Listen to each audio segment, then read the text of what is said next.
So if you've been sitting in an office all day, one of the things I feel is that my sort of shoulder girdle really disconnects from my back. That was actually one of the most challenging things that I've really learned in Pilates in general, is how to reconnect my shoulders to my back, because it is all connected, and I think we lose that a lot in day-to-day life, or we never knew it was there to begin with, that we didn't know that connection was there, and so we lose it or never develop it. So this is a short practice that I've designed to help with that. 1 to 3 pound dumbbells or wrist weights.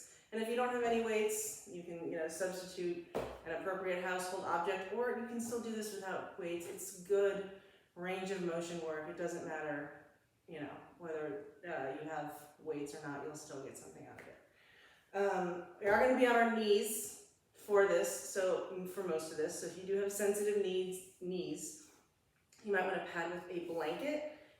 If kneeling is not appropriate, you can do this cross-legged, and I do recommend sitting on a blanket or a cushion to just give yourself a little more lift. And you can also do this sitting in a chair. So starting lying down. Pardon me, it is allergy season in St. Louis. I'm allergic to almonds all over the place. It's just a crazy time. So we are going to be prone kneeling. That means kneeling but facing down. So I want to warm up the neck a little bit just to make it happy, since we're going to have to be thinking about how to hold it in alignment. So starting with some head nods. So I put my head in a place that feels neutral to me, and then I slowly drag my scalp along my mat and look up toward the ceiling, and then I press my head away.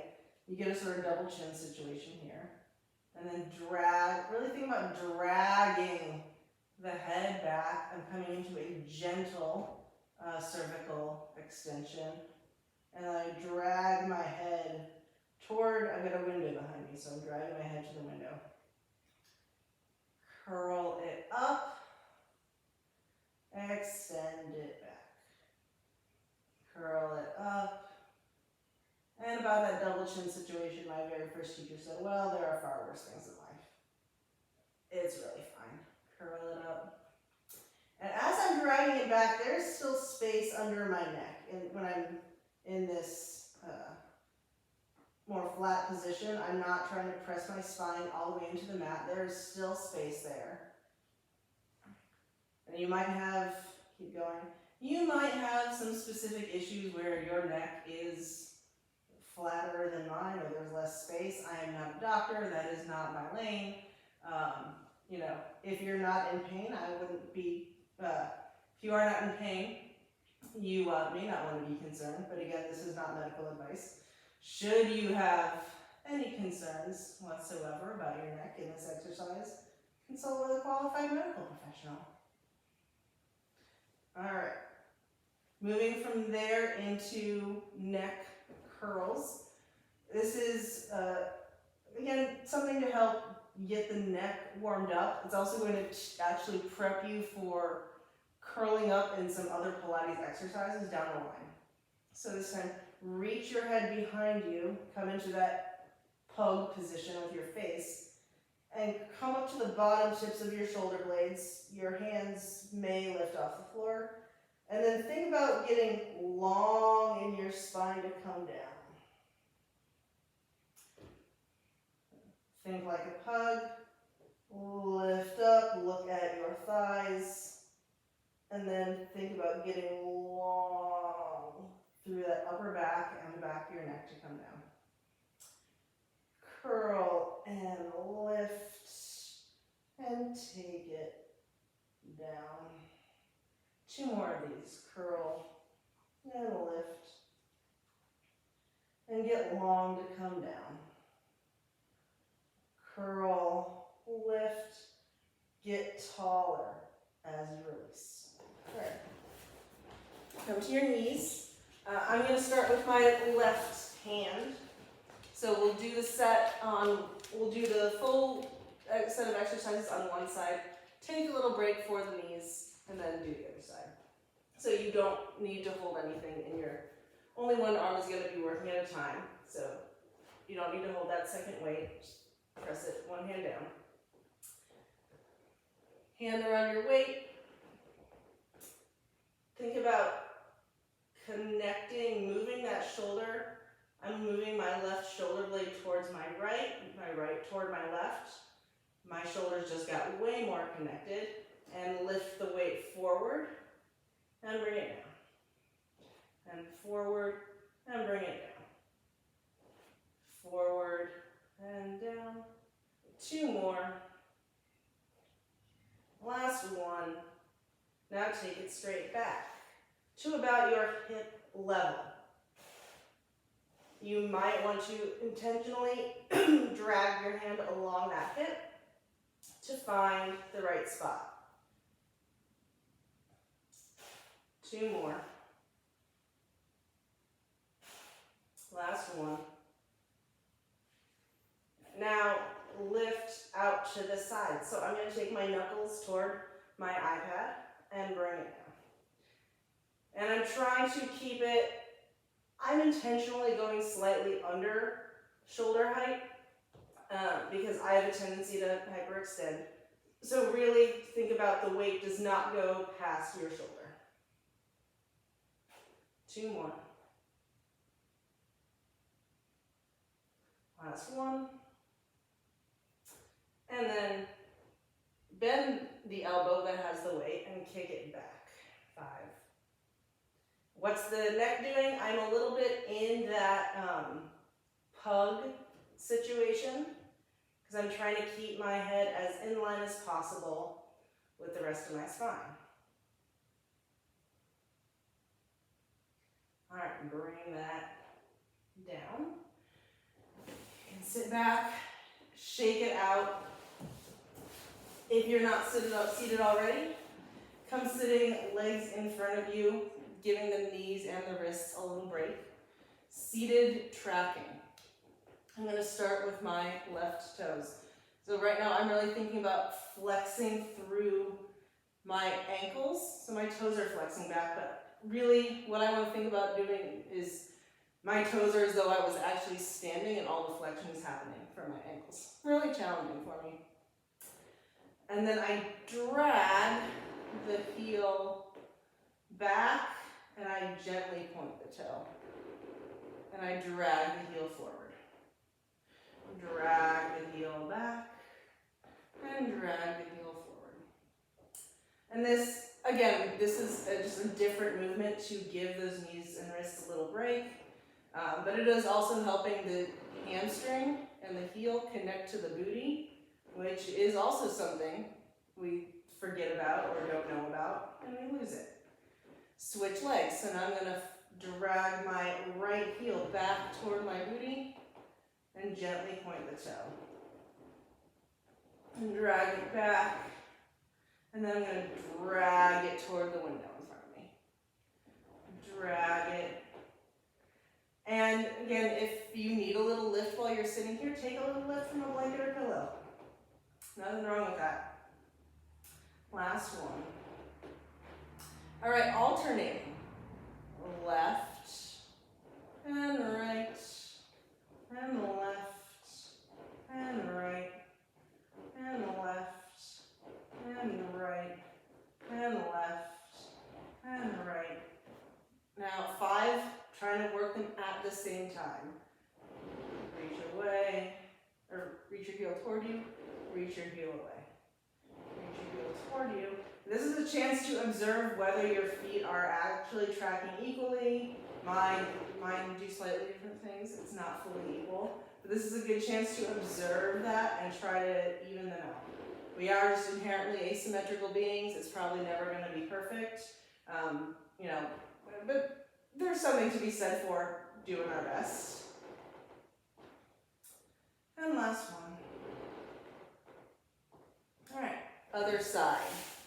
I'm going to switch to my right arm, And I'm just switching sides so I can be sure you see me. Find a comfortable stance. This is a good chance to make sure you are connecting to your powerhouse, so lifting your navel toward your ribs. Again, we're in a little bit of that pug position. It's not super dramatic. Take the weight, lift up and down. Lift it forward and down. Really think about getting long in the arm. Rather than lifting up, lift out.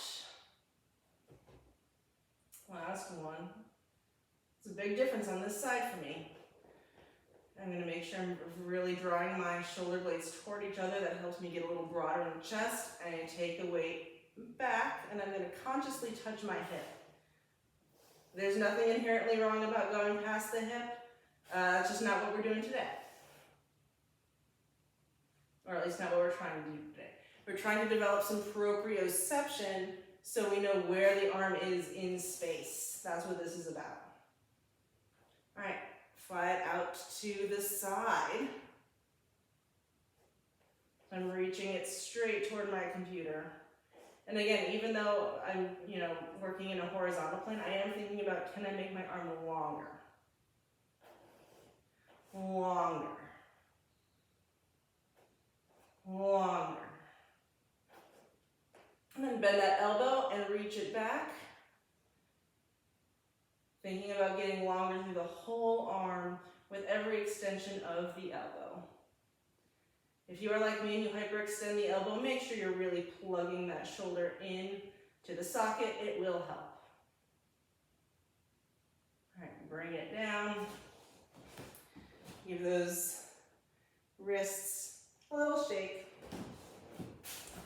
And since we've mostly been working in one plane for this exercise, I do want to finish with just a little bit of rotation because rotation is so nice. So finish lying down.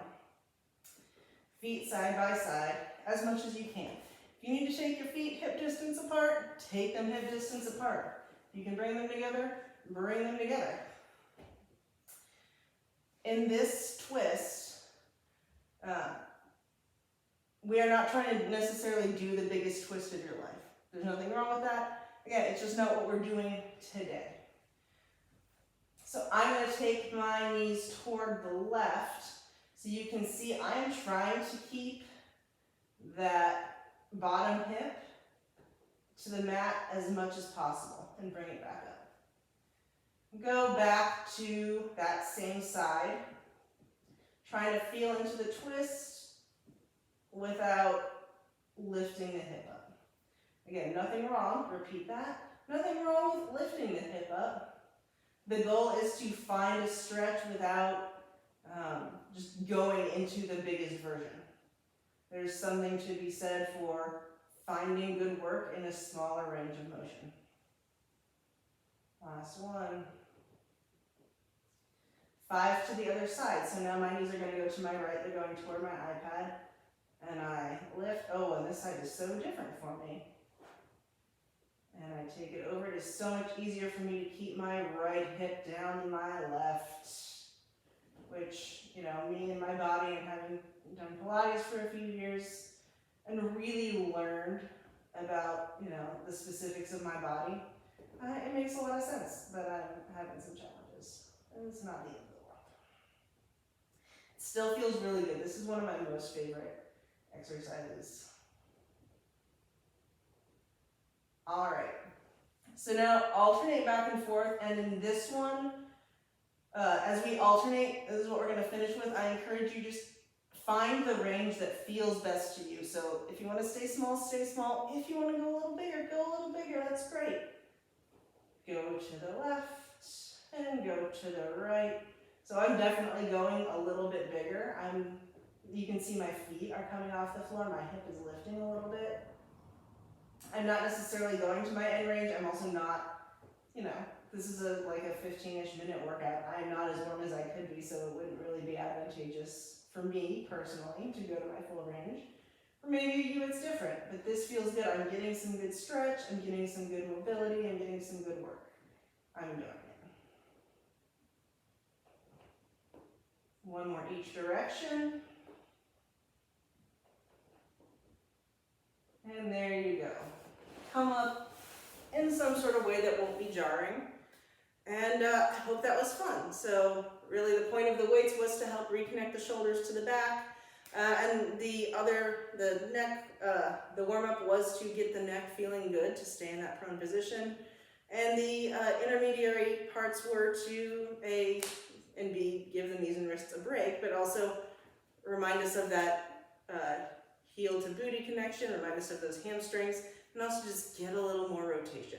We could always use more of that. So I hope you enjoyed this, and have a great day.